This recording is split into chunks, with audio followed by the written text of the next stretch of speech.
గ్యాస్కి సంబంధించి కేంద్రం ఇచ్చిన సూచనలు లేదా స్పష్టతకి సంబంధించి యాడా శాస్త్రి గారికి సంబంధించిన ఒక కథనం చూద్దాం. ఎల్పిజి బుకింగ్ మార్చి నెల రోజువారీ గ్యాస్ డెలివరీ డేటా కేంద్ర ప్రభుత్వం విడుదల చేసింది. నిన్న పెట్టిన ఆయనే పోస్ట్ పెట్టారు. ప్రకారం మన దేశంలో రోజుకి సరాసరి గ్యాస్ సిలిండర్ డెలివరీ డిమాండ్ సుమారు 55 లక్షలు. ఇవాళ ప్రభుత్వం డేటా కూడా దాన్ని ధృవీకరించింది.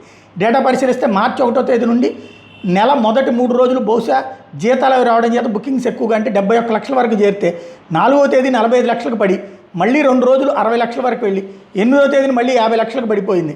రోజువారీ సరాసరి మాత్రం సుమారు 55 లక్షలు మాత్రమే ఉంది. అంటే 8వ తేదీని కూడా 50 లక్షల సిలిండర్ డెలివరీ ఇచ్చారు. కానీ అదే 8-9 తేదీల్లో ఎల్పీజీ కొరత అంటూ కొందరు రూమర్స్ పనిగట్టుకుని ప్రచారం ప్రారంభించారు. దాంతో 9వ తేదీ నుండి వరుసగా డిమాండ్ భారీగా పెరగడం మొదలుపెట్టింది. 9న 60 లక్షలు, 10న 69 లక్షలు, 11న 69 లక్షలు, 12న 75 లక్షలు, 13న ఏకంగా 88 లక్షలకు చేరి. అంటే ఇది అవసరం పడి కనుక్కోవడం కాదు, కొరత వస్తుంది అనే రూమర్స్ని భయపడి అవసరం దానికంటే కొన్ని నిల్వ చేస్తున్నారు అనమాట. సాధారణంగా రోజు 55-60 లక్షల సిలిండర్ డెలివరీ ఉంటే gas filling stations, gas tankers రవాణా దానికి తగ్గట్టుగా ప్లాన్ చేసుకుంటూ రోజు ఉన్న 55-60 లక్షల డెలివరీలకు ఆటంకం రాకుండా చూసుకుంటూ వస్తారు. కానీ ఒకేసారి ఇలా 60 లక్షల బదులు 75 లేదా 90 లక్షల సిలిండర్లు ఒక్కరోజు డెలివరీ ఇచ్చారంటే ఫ్యాక్టరీలు ఉండే గ్యాస్ ఏజెన్సీలకు ఆ సిలిండర్లు తీసుకెళ్ళడానికి ఎన్ని లారీలు ఎక్కువ అవసరం పడతాయి ఊహించండి. సరాసరి ఒక్కో లారీలో 300 సిలిండర్లు పడతాయి అనుకుంటే జస్ట్ 10,000 లారీలు ఎక్స్ట్రా అవసరం పడతాయి. ఇది ఒక్కటే సమస్య కాదు. బ్యాట్లింగ్ ప్లాంట్స్లో మళ్ళీ ఖాళీ సిలిండర్లో గ్యాస్ నింపాలి కదా, మరి ఒకే రోజు 50% ఎక్స్ట్రా లోడ్ ఆ గ్యాస్ ఫిల్లింగ్ ప్లాంట్స్ తట్టుకోగలవా? ఈ రూమర్స్ వల్ల లేని సమస్యను సృష్టించగలిగిందన్నమాట. ప్రభుత్వానికి ముందు చూపు లేదు అని విమర్శించే విశ్లేషకులు ఏ ముందు చూపుతో రూమర్స్ ప్రచారం చేసి ప్రజల్లో అనవసర భయం సృష్టించారు. సేమ్ టు సేమ్ కోవిడ్ టైంలో కూడా ఇలాగే రూమర్స్ విపరీతంగా వ్యాప్తి చేసి 300-500 ఖరీదు చేసే పల్స్ మీటర్ 3,000-5,000 బ్లాక్లో అమ్మే పరిస్థితి తీసుకొచ్చారు. ఆక్సిజన్, కొన్ని రకాల ఇంజెక్షన్స్ మాత్రలకు కూడా ఇలాగే రూమర్స్ పుట్టించి అవసరం లేని వాళ్ళ చేత భయంతో స్టాక్ కొనిపిస్తే నిజంగా అవసరం ఉన్న వాళ్ళకి ఆ మందులు ఇంజెక్షన్ అందకుండా చేశారు.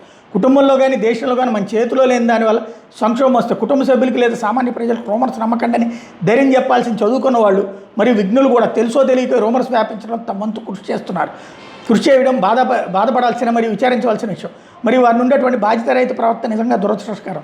నేను ఇంట్లో సిలిండర్ అయిపోయిన వెంటనే స్పేర్ సిలిండర్ వాడుకు పెట్టి అదే రోజు లేదా మరుసటి రోజు మళ్ళీ గ్యాస్ బుక్ చేసి స్పేర్ సిలిండర్ రెడీగా ఉంచుకుంటాను. కానీ మా అపార్ట్మెంట్లో చూశాను, సగం మంది ఒక సిలిండర్ అయిపోయాక స్పేర్ సిలిండర్ వెంటనే పెట్టేసుకుంటారు. కానీ 10-15 రోజుల తర్వాత కూడా ఈ స్పేర్ సిలిండర్ కొత్త దాంతో రీప్లేస్ చేసుకోవడం లేదు. అంటే పంచర్ అయిపోయిన టైర్ డిక్కీలో పడేసి దాన్ని రిపేర్ చేయించకుండా స్టెఫనీలో తిరగడం అనమాట. అలా చేస్తే స్టెఫనీ టైర్ ఉపయోగం ఏంటి? ఇప్పుడు ఇటువంటి బద్దకిస్టులు, ముందు చూపు ప్లానింగ్ లేని వాళ్ళు హడావిడి పడి బుకింగ్లు చేసుకున్నారు. ఆఫ్టర్ ఆల్ 3-4 ఉన్న కుటుంబ అవసరాలు సరిగ్గా ప్లాన్ చేయడం చేత కానీ ప్రతివాడు ప్రభుత్వంకి ముందస్తు చూపు లేదు, తగిన ఏర్పాటు చేయలేదని తిరిగి విమర్శలు. ముందు మనం బాధ్యతగా బతకడానికి అలవాటు పడితే సమాజంలో సగం సమస్యలు వాటంతా అవే తగ్గుతాయి.